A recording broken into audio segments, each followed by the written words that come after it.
Welcome back. আশা করছি আপনারা সকলেই ভালো আছেন। তো এই সকল ধরনের হ্যাপি বার্থডে ভিডিওগুলো মেক করার জন্য আমাদের ক্যাপকাট অ্যাপ্লিকেশনটিকে ওপেন করতে হবে এবং যা ম্যাটেরিয়ালস প্রয়োজন হবে সেগুলো ভিডিও ডেসক্রিপশনে দেওয়া থাকবে। তো এখান থেকে আমরা সরাসরি নিউ প্রজেক্ট অপশনে ক্লিক করব। এরপর আমাদের প্রয়োজন হবে প্রথমে একটি ভিডিও ক্লিপস, যেটাকে সিলেক্ট করে জাস্ট এখান থেকে আমরা অ্যাড করে নিব। ওকে, অ্যাড হয়ে গেলে আমরা চলে যাব ক্লিপসের ইন্ডিংয়ে। যদি ওয়াটারমার্ক থাকে সেটাকে অবশ্যই রিমুভ করে নিতে হবে। এরপর হচ্ছে আমরা অডিওটাকে অ্যাড করার জন্য অ্যাড অডিও, তারপর হচ্ছে এখান থেকে এক্সট্রাক্ট, এরপর হচ্ছে আমরা মিউজিককে সিলেক্ট করে ইম্পোর্ট সাউন্ডতে ক্লিক করবো অথবা এক্সট্রাক্ট অ্যাড অডিও অনলি। ওকে, তো মিউজিকটাকে অ্যাড করার পর এখান থেকে আমরা রাইট সাইডে চলে গেলে এখান থেকে যে ভিডিও ক্লিপসের এন্ডিংয়ে প্লাস এখন দেখতে পাচ্ছেন, জাস্ট এইখানে ক্লিক করবেন। ওকে, এখানে ক্লিক করার পর ফটোস অপশনে চলে যাবেন। এরপর যাদের নিয়ে বার্থডে ভিডিও মেক করবেন তাদের এখান থেকে পিকচার সিলেক্ট করতে হবে। তো টোটালি এখানে আমরা 8টির মতো পিকচার সিলেক্ট করবো মিক্স করে। ওকে, 8টির মতো পিকচার সিলেক্ট করবো। আপনারা আপনাদের মতো করে 8টি পিকচার সিলেক্ট করবেন যেই বাচ্চাদের নিয়ে বার্থডে ভিডিওটা মেক করতে যাচ্ছেন। জাস্ট সিলেক্ট করে অ্যাড করে নেবেন। এরপর এখান থেকে আমরা এই পিকচারগুলোকে আমাদের রেশিও অনুযায়ী জাস্ট এগুলোকে ফুল স্ক্রিন করে নিতে হবে। ওকে, আপনি আপনার যেটা আছে সেটা করা রাখবেন এবং বাকিগুলো যেগুলো আছে জাস্ট ফুল স্ক্রিন করে আপনি কিন্তু লেফট অথবা রাইট সাইডে কিন্তু এগুলোকে মুভ করে নিতে পারেন প্রয়োজন মতো। ওকে, তো আমরা এখানে প্রতিটা পিকচার জাস্ট জুম করে নিব এবং আপনি এখানে আপনার মতো করে পিকচার অ্যাড করবেন যে কাদের পিকচারতে ভিডিওটা মেক করবেন, যার বাদে আমি জাস্ট এগুলো দেখানোর জন্য অ্যাড করছি। ওকে, এরপর আমাদের বিটমার্ক অনুযায়ী ডিউরেশন অ্যাড করতে হবে। এর জন্য প্রথম যে পিকচারটি থাকবে এইটার ডিউরেশন রাখতে হবে 1.2 সেকেন্ড। ওকে, এবং দ্বিতীয় পিকচারে ক্লিক করে দ্বিতীয় পিকচারে বরাবর 1 সেকেন্ড অর্থাৎ 1.0। ওকে, তাহলে 1 সেকেন্ড হয়ে যাবে।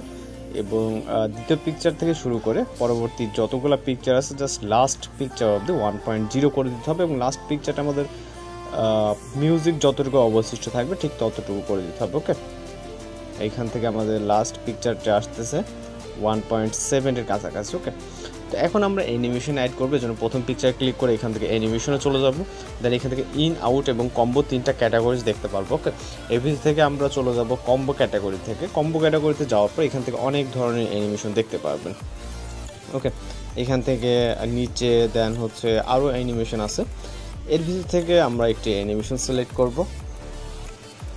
এর মধ্যে থেকে আমরা কিছুটা উপরের দিকে চলে যাবো। এখান থেকে বাউন্স 1 নামে একটি অ্যানিমেশন দেখতে পাচ্ছি, এটাকে সিলেক্ট করব। ওকে, অথবা আপনি জুম 1টাকে সিলেক্ট করতে পারেন। তো এখান থেকে আমরা জুম 1টাকে সিলেক্ট করব। ওকে, আপনি চাইলে এখানে অ্যানিমেশনের ক্ষেত্রে যখন আপনি ভিডিও এডিটিং করবেন এখানে আপনার পছন্দের একটি ব্যাপার আছে, সেক্ষেত্রে আপনি এখান থেকে যে কোনো অ্যানিমেশন আপনি আপনার মতো করে চাইলে কিন্তু সিলেক্ট করতে পারেন। তো আমরা কম্বো ক্যাটাগরির ভিতরে গিয়ে জাস্ট প্রতিবারই এখান থেকে আমরা জুম 1 অ্যানিমেশনটাকে সিলেক্ট করব, যেটা কম্বো ক্যাটাগরির ভিতরে পাবেন। ওকে,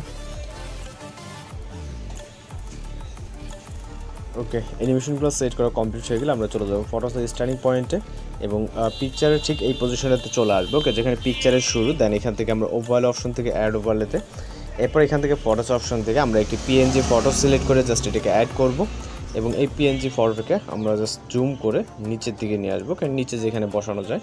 দেন এই লেয়ারটাকে আমরা স্টার্ট থেকে এন্ডিং পর্যন্ত করে দেব। ওকে, অর্থাৎ ফটোসের স্টার্ট থেকে ফটোসের এন্ডিং। এবং এখানে আমাদের একটি ইফেক্ট অ্যাপ্লাই করতে হবে, ভিডিও ইফেক্ট অ্যাপ্লাই করার জন্য আমরা ইফেক্ট অপশনে যাব, দেন ভিডিও ইফেক্ট অপশনে যাব এবং এখানে অনেক সময় নাইট ক্লাব ক্যাটাগরিতেই থাকবে। আপনি এখানে খুঁজে না পেলে যদি খুঁজতে সমস্যা, যদি অনেক ধরনের ইফেক্ট আছে আপনি জাস্ট হোয়াইট ফ্ল্যাশ লিখে সার্চ অপশনে সার্চ করবেন। এখান থেকে অনেক ধরনের ফ্ল্যাশ ইফেক্ট চলে আসছে, ব্ল্যাক ফ্ল্যাশ, হোয়াইট ফ্ল্যাশ 1। তো আমরা হোয়াইট ফ্ল্যাশ 2 ইফেক্টটাকে সিলেক্ট করবো। ওকে, সিলেক্ট করার পর এখান থেকে আমরা এটাকে অ্যাপ্লাই করে নেব। ওকে, তো জাস্ট হোয়াইট ফ্ল্যাশ 2টাকে অ্যাপ্লাই করার পর লেয়ারটাকে স্টার্ট থেকে এন্ডিং পর্যন্ত করে দিতে হবে। এখন যদি আমরা ফাইনালি ভিডিওটাকে এখান থেকে প্লে করি দেখবেন পারফেক্টলি কিন্তু ভিডিওটি প্লে হচ্ছে। ওকে, তো এইভাবে আপনি ছোটো বাচ্চাদের যে বার্থডে উইশিং ভিডিওগুলো বা অ্যালবাম করে রাখতে পারেন, এগুলো খুব সহজে কিন্তু এডিটিং করে নিতে পারবেন। আর এই নিয়ে যদি কোথাও বুঝতে সমস্যা অবশ্যই কমেন্ট বক্সে জানাতে পারবেন। দেন হচ্ছে আমরা ভিডিওকে এক্সপোর্ট করার জন্য ভিডিও রেজুলেশন রেখে জাস্ট এক্সপোর্ট অপশনে ক্লিক করলে আমাদের ভিডিওটি লোডিংয়ে সেভ হয়ে যাবে। তো এই ছিল আজকের এডিটিং টিউটোরিয়াল। যদি কোথাও বুঝতে সমস্যা অবশ্যই কমেন্ট বক্সে জানাতে পারবেন। দেখা হচ্ছে পরবর্তী কোনো ভিডিওতে। শুধু ভালো থাকবেন, সুস্থ থাকবেন।